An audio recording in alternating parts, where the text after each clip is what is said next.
Escalada da violência no conflito Israel e Gaza. Hamas disparou mais de 150 mísseis contra Israel. Desde o início da manhã de ontem, o grupo terrorista disparou contra os vilarejos de Israel mais de 150 mísseis durante toda a noite. O incidente foi uma resposta ao extermínio de 3 terroristas do Hamas que estavam atirando de um posto de treinamento do Hamas no norte da faixa de Gaza. Imediatamente, com o início dos tiros, um tanque de Israel que identificou a posição dos terroristas disparou contra eles, eliminando-os imediatamente. Hamas prometeu se vingar da morte dos terroristas e cumpriu, disparando centenas de mísseis durante toda a noite. Em resposta aos bombardeiros do Hamas, as forças de defesa de Israel atacaram mais de 140 alvos militares em posições estratégicas do Hamas, disse o porta-voz da IDF. Os ataques do Hamas levaram pânico e desespero do lado de Israel. As forças de defesa de Israel também atacou 10 complexos militares ao longo da faixa de Gaza, incluindo complexos de produção, alvos de expansão, armas avançadas e capacidades especiais.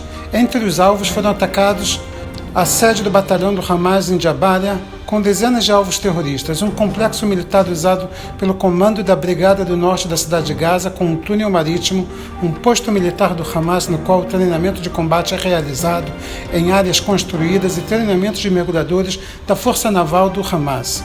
Entre todos os alvos que Israel atacou, somente 3 pessoas morreram. No estado de Israel, 14 civis ficaram feridos. Os disparos foram feitos desde 4 horas da tarde de ontem até o amanhecer de hoje e os disparos continuam ainda nesta manhã. Os terroristas expandiram o alcance para a cidade de Netivot. Ela foi o alvo mais distante que o Hamas disparou na atual rodada. A bateria do Domo de Ferro interceptou 25 lançamentos, no total de 14 desde a meia-noite. A maioria das quedas foram em áreas abertas, não levando perigo aos moradores. Um foguete, porém, caiu em uma fábrica no Conselho Regional Shara Negev e causou grandes danos. O primeiro-ministro de Israel, Benjamin Netanyahu, convocou uma reunião de emergência para consulta durante a noite, com o ministro da Defesa Avigdor Lieberman e os chefes das forças de defesa de Israel para discutir a futura resposta israelense. O exército de Israel está se preparando para uma grande operação militar na faixa de Gaza. Um homem de 54 anos ficou ferido com estilhaço nos pés e ficou traumatizado.